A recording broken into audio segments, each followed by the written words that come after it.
आज की इस वीडियो में हम बात करने वाले हैं, अगर आप DU-SOL से 2026 में MBA करना चाहते हो तो इसका क्या प्रोसेस है। देखिए, MBA के रजिस्ट्रेशन अराउंड 17-18 जून को शुरू हो गए थे और ये वीडियो मैं अराउंड 24 जून को बना रहा हूँ। मैं एक्सपेक्ट ये कर रहा था कि प्रोस्पेक्टस आ जाएगा, उसके बाद वीडियो बनाई जाए ताकि अगर उसमें कोई नई चीज़ें हों तो वो भी आपको बता दिया जाए। लेकिन प्रोस्पेक्टस नहीं आया, कोई बात नहीं, हम 2025 के बेसिस पर आपको चीज़ें बता रहे हैं। कोई बड़ा चेंजेस अगर आया तो अलग से वीडियो बना देंगे, अदरवाइज ये आप वीडियो 2026 के पर्सपेक्टिव में आराम से समझ सकते हो और देख सकते हो।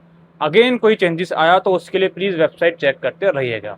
ऑलराइट, तो DU-SOL का जो MBA कोर्स है ये एक 2 साल का कोर्स है दोस्तों, जिसके रजिस्ट्रेशन फिलहाल ओपन है।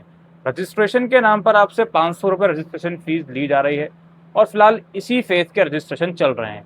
आने वाले टाइम में इस प्रोसेस के बाद जो आगे का प्रोसेस है वो भी शुरू होगा आपके एडमिशन पोर्टल से ही, तो प्लीज़ अलर्ट रहें। केवल रजिस्ट्रेशन फीस पे कर दी, आपका रजिस्ट्रेशन हो गया, इस गलत फहमी में ना रहें। तो पोर्टल चेक करते रहें, कभी भी नेक्स्ट फेज का जो रजिस्ट्रेशन है वो शुरू हो सकता है, पहले ये चीज़ क्लियर रखें। ठीक है जी। Number 2, MBA course as I said SOL के अंदर 2 साल का प्रोग्राम है दोस्तों, जो कि सेमेस्टर वाइज चलता है। इसके अंदर फर्स्ट ईयर के अंदर सभी बच्चों के पास कॉमन सब्जेक्ट्स होते हैं कोर कैटेगरी के। आई थिंक एक आधा सेमेस्टर में 7-7 सब्जेक्ट होते हैं। फिर आप नेक्स्ट ईयर में जाते हो, सेकंड ईयर में, तो सेमेस्टर 3 और 4 में भी कुछ कुछ 2-3 सब्जेक्ट कॉमन होते हैं और कुछ सब्जेक्ट आपको स्पेशलाइजेशन के अकॉर्डिंग लेने होते हैं। कुछ 4-5 स्पेशलाइजेशन MBA SOL ऑफर करता है, जो आप अपनी स्क्रीन के ऊपर देख रहे हो, मार्केटिंग वगैरह, HRM वगैरह और कुछ अदर्स स्पेशलाइजेशन भी। आपको 5-5 सब्जेक्ट पर स्पेशलाइजेशन में सेमेस्टर 3 और 4 में डिसाइड करने होते हैं। अच्छा, प्रोग्राम कंप्लीट होने के बाद जो डिग्री मिलती है वो MBA की मिलती है। उस डिग्री में ये नहीं लिखा होता कि आपने कोई किसी स्पेशलाइजेशन में MBA करा है। स्पेशलाइजेशन कंसिडर होगा आपकी मार्कशीट को देखकर। जो भी HR रिक्रूटर हैं, इन फ्यूचर आप अगर जॉब के लिए जाते हो तो जो भी आपकी मार्कशीट है उसको देखकर ही वो एनालाइज करेंगे कि आपकी MBA किस स्पेशलाइजेशन में है। ये डाउट क्लियर। MBA में एडमिशन के लिए SOL में एलिजिबिलिटी क्या है जी? ग्रेजुएशन विद 50% मार्क्स, ये बेसिक क्राइटेरिया है और रिजर्व कैटेगरी के लिए आई थिंक 45% की रिक्वायरमेंट है। इसके अलावा अगर आपके पास वर्किंग एक्सपीरियंस होता है तो आपको बेनिफिट मिलता है मेरिट के अंदर। अभी एडमिशन क्राइटेरिया को मैं एक्सप्लेन करूंगा। आपके पास 1 साल तक का कम से कम एक्सपीरियंस है तो कुछ परसेंट का आपको मेरिट में बेनिफिट मिलेगा। 1 साल से ज़्यादा का है तो और ज़्यादा मिलेगा।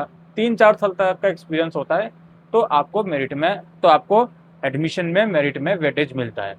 दूसरी बात यह है कि बेसिक क्राइटेरिया जो है वो ग्रेजुएशन है।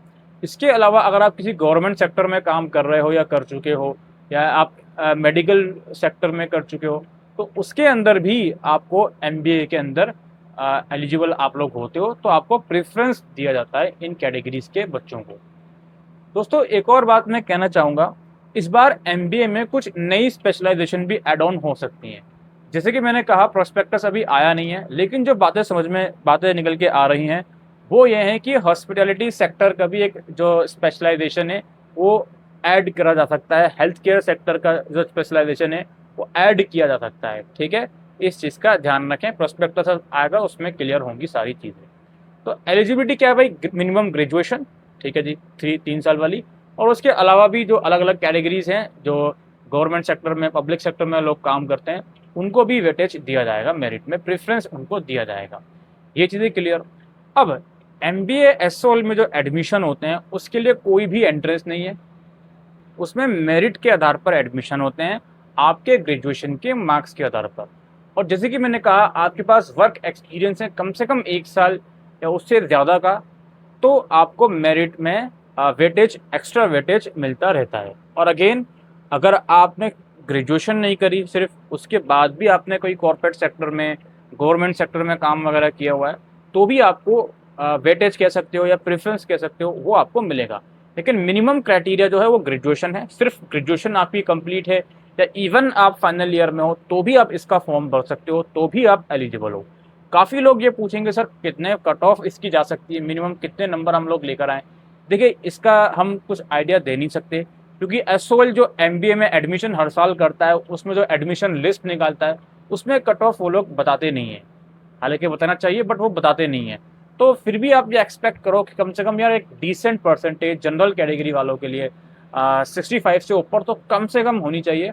तो आप ये एक्सपेक्ट कर सकते हो कि हाँ आपका एडमिशन हो जाएगा। उससे अगर कम है तो भी पॉसिबल है, चांसेस है, लेकिन एटलीस्ट 65 तो कम से कम आप लोग एक्सपेक्ट करो जनरल कैटेगरी। बाकी आप रिजर्व कैटेगरी के लिए थोड़ा सा कम भी रख सकते हो। ये चीज़ क्लियर। अब थोड़ी सी ऐसी चीज़ें हैं जो आपको पता होनी चाहिए। देखिए एमबीए जो है सेमेस्टर वाइज प्रोग्राम है एसओएल के अंदर। इसके जो एग्ज़ाम्स हैं केवल दिल्ली में होते हैं। आप इंडिया में कहीं से भी एडमिशन ले सकते हो, एग्ज़ाम्स के लिए दिल्ली आना पड़ेगा। एग्ज़ाम्स के अलावा एसओएल में इंटरनल असेसमेंट भी होते हैं जो कि अगेन इंपॉर्टेंट होते हैं, क्रूशल होते हैं, जो कि ऑनलाइन होते हैं। वो आप कहीं पर भी बैठ कर दे सकते हो। इंटरनेट कनेक्शन अच्छा होना चाहिए। ये डाउट क्लियर। इसके अलावा एमबीए में अगर किसी सेमेस्टर में बैक लगती है तो उस बैक का एग्जाम आप नेक्स्ट इमीडिएट सेमेस्टर में दे सकते हो, कोई दिक्कत नहीं है। पासिंग क्राइटेरिया 40% मार्क्स आपको हर सब्जेक्ट में लाने हैं पास होने के लिए, इस चीज़ का ध्यान रखें। प्रमोशन क्राइटेरिया क्या है भाई? प्रमोशन की जब भी हम बात करते हैं तो फर्स्ट से सेकेंड ईयर की बात करते हैं।